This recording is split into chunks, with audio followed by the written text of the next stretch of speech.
This episode was co-produced with Startup Days, the leading startup conference in Switzerland. Swisspreneurs' goal is to advance entrepreneurship in Switzerland, so we've partnered up with Startup Days to produce 5 episodes with key Swiss ecosystem players. If you'd like to see them up close and personal, get your ticket for Startup Days 2022, taking place on May 19th in Bern. Visit startupdays.ch.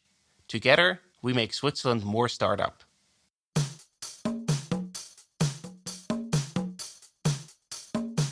If you look at the numbers and the startups we have and also how they grow in relation to the size of Switzerland, I think we are pretty good.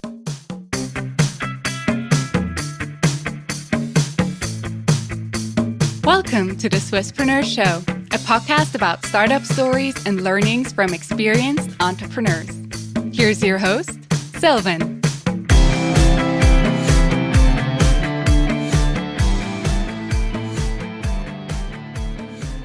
Roland, a warm welcome to the Swisspreneur Show. It's a pleasure and an honor to have you here today. It's an honor and pleasure also for me. Thank you so much for making the time. You're the professor for autonomous systems at ETH in Zurich. You're also a co-director at ETH Zurich and also a member of the board like at 7 Sense Robotics, but also other companies. So my first question to you is, was it always your dream to actually become a professor at ETH? No, actually not. It was probably more my dream to become an entrepreneur. And I had the pleasure, actually, the chance to stay at universities. And I think you can combine their entrepreneurship and research and especially always work with young people. When was it then when you actually got in touch with entrepreneurship in the first place? So in principle, I finished my PhD at ETH, and then my results from the PhD were already moving towards a startup, which was funded by some other people, but I was joining more or less as first collaborator and then bringing the results of the PhD into the startup. And have you ever regretted not pursuing the entrepreneurial path further than you did right now? No, I think not. I had the chance to really see grow a lot of startups. I was involved in a lot of these startups, was able to help them to get on their feet, and it was always wonderful. Probably after my retirement, I will have a little bit more time to follow up with our startups. Yeah, you've been involved in many different companies, especially, of course, also in focus at ETH. What motivated you to combine the two, your passion for entrepreneurship, but also your passion for research as you do at the Wyss Institute, for example? I think entrepreneurial research research in engineering in principle really should always also think about the usefulness of what we are doing in research. Mm-hmm. And I always was looking for the link to see if we can do something out of our research and we can bring it to the goods of the society. So it's really about the impact that motivated you, so to speak. Yes, I think, and this was probably the most wonderful place to be at a university where you can have first on the next generation of young people, brilliant people, and then actually with the research and startups, you can have a lot of impact. And I think this is what I'm really happy about. And you are a professor at ETH in Zurich. ETH enjoys an incredible reputation internationally. What makes it so special from a startup and entrepreneur's perspective? I think after all, ETH is attracting outstanding people from within Switzerland, but also a lot of people from all over the world. And I think a really sharp brain is one prerequisite to be successful as an entrepreneur. Of course, there needs also the other part. And happily, we have a lot of students which are really very sharp thinkers, outstanding researchers and engineers, but then have also the desire to really go towards entrepreneurship. We're also here to talk about challenges and this desire to go for the entrepreneurial career path. That can actually be quite challenging. How do you as a professor, but also as the ETH as a whole, motivate students to pursue that path instead of getting a very well paid and secure job in the industry?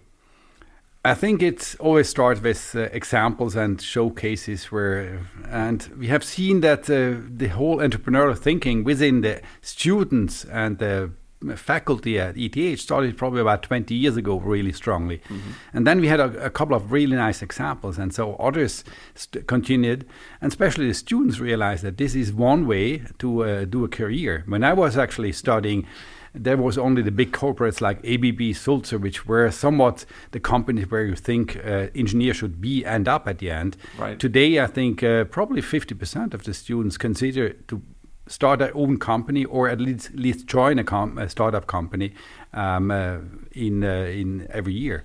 Yeah, I think that's wonderful. These role models that you talk about, might be Doodle or, other numerous examples like Get Your Guide, who became very, very big companies out of ETH. In that regard, is there something missing or anything else you would ask or wish for to even motivate more students to pursue that path? Yeah, so of course I had the pleasure to get involved in different functions to really push this even further. I was vice president for innovation, or it was research and corporate relations, it was the name then. Mm-hmm. And I was initiating a lot of elements for helping the students in their first step from research towards entrepreneurship. And I think we need probably even more there, so that students early on can actually get together. Very often we have outstanding techies, but they are not really linked up with probably people which are more thinking in economic terms, in business directions. And this is something we do, for example, with the Gebert Rüff Foundation, where we have now not only Venture Kick, but we are now extending it towards Talent Kick, where we try to bring young people together and form teams. And the additional element I think we need is then also bring experienced people in. And this is also working more and more and stronger, because we have more people which already had a successful career as entrepreneurs and now helping the next generation to get on full speed. I love what you just touched upon there. What role do other universities play in that regard? The University of St. Gallen or the University of Zurich, to also bring in that business focus on top of that?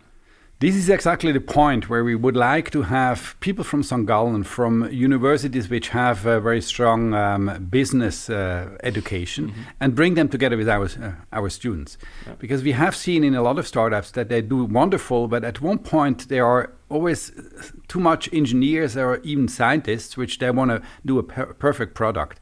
But you have to have a product which actually serves the market. And there, I think people from business side are much better to join up with people and bring them to a faster success. Yeah, because in the end, you need someone who can build the product or deliver the service, and someone who can actually sell it, right? And very often that's not the same person. Exactly. And I think engineers are really, the most of engineers, they always want to have the perfect product. But if you want a perfect product, you will never be on the market. Yeah, exactly. Talk about the product, very often you have breakthrough research, breakthrough science basically happening at the ETH, but then to translate that into a sellable product, that's another challenge that you face. So what can you do to, further strengthen the commercialization of your research at ETH?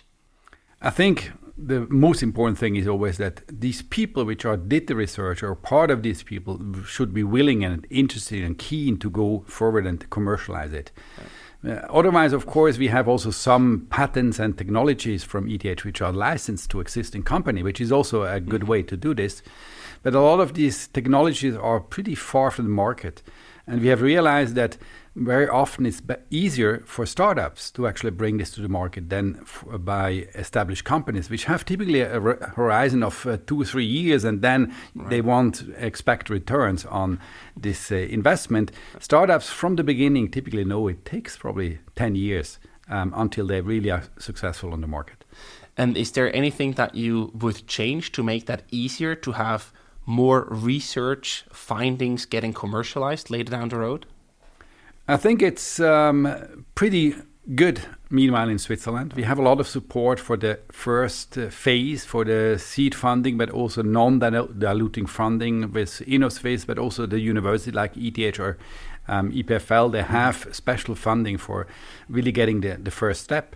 Right. We have also the ETH Zurich, which in some specific topic even supports more this transfer, which is in medicine, but also in robotics, very complex. So I think there we are pretty good.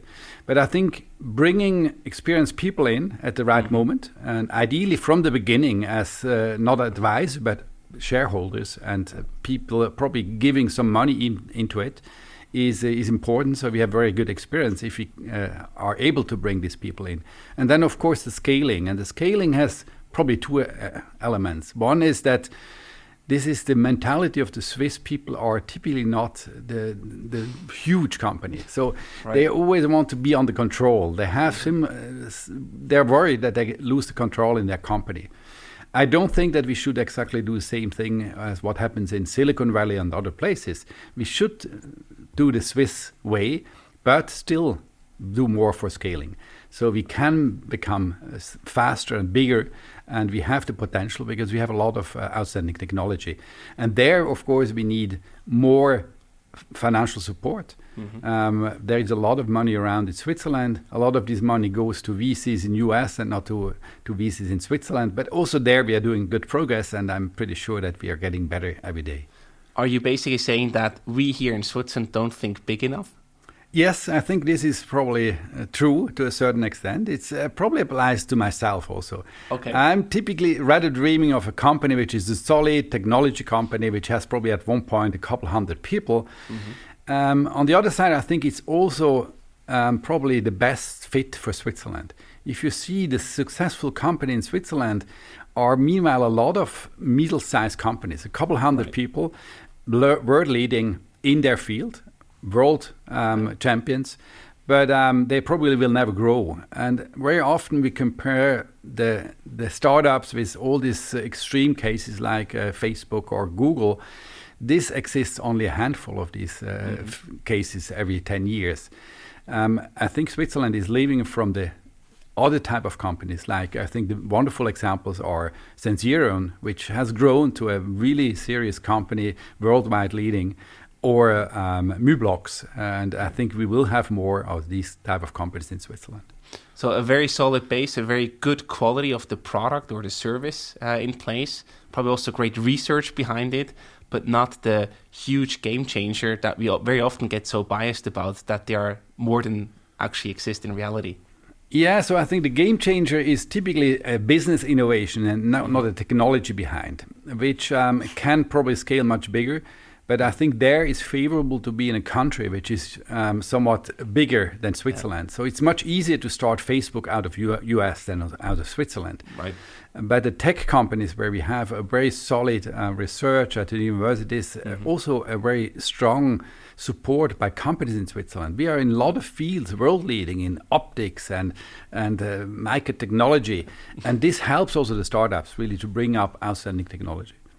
Do you think that in that regard we also sell ourselves a bit short? Because technically we could also go to the US with the Swiss technologies and build and address a huge market there. Or do you think that it's just unrealistic to build a Facebook out of Switzerland?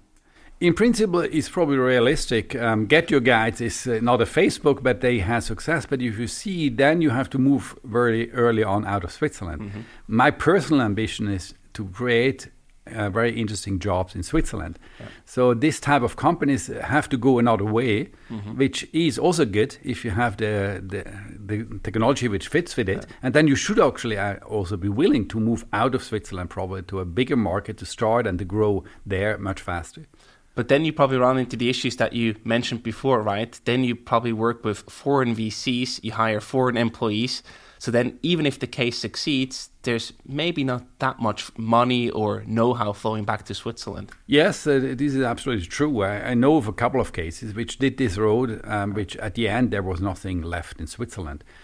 Even if the company was successful, and sometimes it's also not much left by the main founder of the company because it's really getting in other dynamics. Yeah, and that's really sad because the groundbreaking start actually happened here in Switzerland, but then the reward of taking the risk and everything is happening somewhere else. Yeah, absolutely. And of course, it's also, if you see, we have studied at ETH, for example, how our startups do, but also at Venture Kick, we had once a look back and see how successful and how the leverage was actually in the initial funding. And it's interestingly that not the ones which became unicorn was the most exciting for those who invested early on money, but more this middle group of companies which are growing up to a couple hundred people. They had actually a better multiple for the first investors. So I think this shows a little bit that my vision is probably not too bad for Switzerland, and I'm happy to really support this technology-oriented company, worldwide leading, but probably never growing to a multi-billion business. But still developing and delivering a very good return for the investors and everyone involved there. Absolutely. That's a very refreshing perspective that people might have not expected. Now, if you think about, and we zoom out a bit, if you think about any individual out there, but also organizations and other players of the ecosystem, from your personal perspective, what can we do to make Switzerland more startup, so to speak? I think we are really in a very good track. I think this is probably also linked with the Swiss mentality. Even if we are good, we think we are not so good. I think from an outside perspective, people realize how strong Switzerland is. In the field where I am in, I think a lot of people from outside, even from US and Silicon Valley, think that Switzerland is leading in startups in the field of robotics. And I think if you look at the numbers and the startups we have, and also how they grow, in relation to the size of Switzerland, I think we are pretty good. But we can always do better. Right. And I think one element is really to have even a stronger link between the established companies with experienced people, which was a little bit missing. So up to recently, but it's changing a lot. Big corporates didn't really care about startups. Meanwhile, they realized that this is the way how they also grow their own business, and more of the big companies have venture arms where they actually invest in startups. Who should actually be responsible for that, or who could actually solve that to get more corporates, but also more senior, more experienced people to collaborate and to work with startups? Who should go in the lead there? If you could name one or maybe even multiple organizations. Yeah, of course, I think we have a lot of wonderful organizations which really do this linking up, including your Swisspreneurs, which are helping that these startups become visible, and all of a sudden bigger corporates probably link into it. I think I'm strongly involved in this. We did a lot in this direction out of Digital Switzerland, where I was strongly involved in the beginning, where we had also some programs which actually really brought exactly these elements together, and had then also the idea to support entrepreneurship. So startups which are somewhat coming out of companies and are still partially then part of big companies. Yeah, and there's so much potential because we have everything here, right? We have money to invest, we have the corporates, and also very innovative startups and technology. So Switzerland is in a very good position. Yes, and I think, of course, there is always a discussion we should do more, that the government should do more. I'm personally not so convinced that we should have more from the government. I think we have a good ecosystem. We just have to have all the players playing together, because the money is around, and we don't need now programs from the government. We have programs. They can be a little bit adapted, like InnoSwiss, but they are supporting actually startups. Exactly. So it's much more about matchmaking and bringing the right players together instead of launching new programs by the government. Yes, absolutely. So in the recent startups I was involved, we had always somewhat an old guy, fewer women, but hopefully more in the future, which was joining the startup from an early moment. And this was extremely a win, because these elderly people were actually happy to all of a sudden be in a dynamic environment with these young people. Great. And of course, the young people could learn, and that was a perfect match. And we should have more of this. I'm trying now with all the startups where I'm somewhat in touch to bring these people in, because this is helping to scale faster on the market. That sounds like a very powerful combination. If we now look at the Swiss ecosystem, there really is this momentum going on. We have large US VCs investing in Swiss companies. We have more funds being invested in Swiss companies than ever. The ecosystem is growing like crazy. Where are we headed to as a Swiss startup ecosystem from your perspective? Yes, I think we will further grow. I'm convinced. This is what I see also with young students at ETH are more and more really considering than moving forwards to startups. I think the environment is very good. And now we have only to further bring this together and even strengthen it for the future. But I'm pretty positive, and I hope society will more and more also accept that this is probably the most important element for growing the economy in a country, and then also the standard of living, keeping it, because startups typically are those who are generating new workplaces, and it's not the big corporates. I couldn't agree more. Yeah, very important. So a good reminder to keep that in mind. And do you think that we're also going to see bigger exits and maybe even some IPOs from Swiss startups? Yes, this is an interesting question. Should we have had too much more exits and IPO? Where I'm still a bit biased, because very often we have a big story about exits, but exits means very often also that this probably dream team of young entrepreneurs falls somewhat apart because it's a part all of a sudden of a big company. Right. Sometimes it's not the best way to do. Now, IPO is a little bit painful because it becomes much more complex, all the reporting. Yeah. But I think we will probably see more IPOs in the future, because this is one way to get additional funding for startup companies if they really need, and some technology companies need not only 10 million, but probably a couple hundred million. Exactly. This is one way to get this money. And I think depending on the field, you should probably carefully select, is IPO the better way, or is actually an exit a better way to do it? On one hand, it's great, right? If you have a liquidation event that you can then invest in the next generation of companies and entrepreneurs. On the other hand, if you do have an exit, it's very often going to a foreign investor or company, right? So then they might not have the same jobs in Switzerland anymore. Your technology belongs to someone abroad.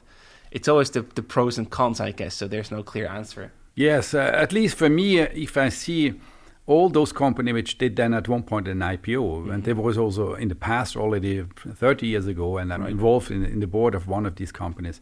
They are still independent company, very strong Swiss branded, and did develop very well. Sensirians recently did it. And so I think this is a great way. A lot of others, they at one point disappear as their own brand. And I think it's also nice for Switzerland to really continue and say, also On is now still a Swiss brand in a way, even if it's now very international. And I think we should be proud, because this helps also for the next generation of startups to see, yes, I want to build up a brand. I want to build up something which is world leading. And I want to link this in long term also with Switzerland and Swiss made. Yeah, and then you come back to the role model input that you mentioned at the beginning, right? Then this really helps to motivate the next generation. That's a wonderful cycle to close. Absolutely. In all of that development, what is next for you and your startup activities? What will you focus on in the next few months? So in the next few months, we have, of course, some startups where I'm involved, which are also the V's with flying manipulation. So meaning that there are flying platforms which can really interact in flight, doing measurements at height, or probably at one point even drilling holes at the ceiling.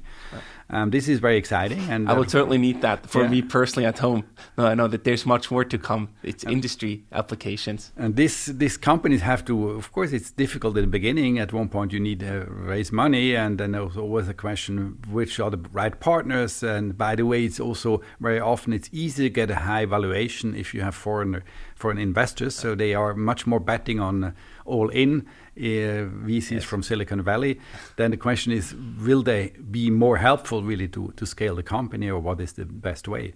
And we have a couple other startups which are in the pipeline, which are still at the university, which hopefully will have their impact in the future in swimming robots, wheeled legged robot combination, and also some other fields like robots for agriculture or for sorting waste and collecting plastic. Wow.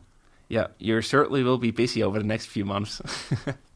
So to wrap up this episode, Roland, we have some rapid fire questions for you. So I either give you a question or different options to choose from, and you have to either make a choice or answer in one sentence. You ready? Yes. What was your summer job as a teenager? On construction site. Great. What are you most proud of in your life? That I was able to influence a lot of young people and give them the spirit of entrepreneurship. Yeah, great one. Lausanne or Zurich? Both. Very diplomatic answer. Business or tech? Tech. Advice to your 20-year-old self? Go for your dreams and do it. Great. And the last one, researcher or entrepreneur? Science entrepreneur. Perfect combination.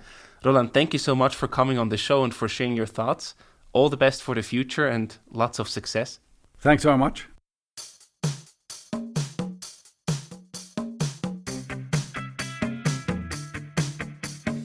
We hope you enjoyed today's episode. If you did, you can support us by rating our show on Apple Podcasts. This way, we can reach an ever-growing number of aspiring entrepreneurs.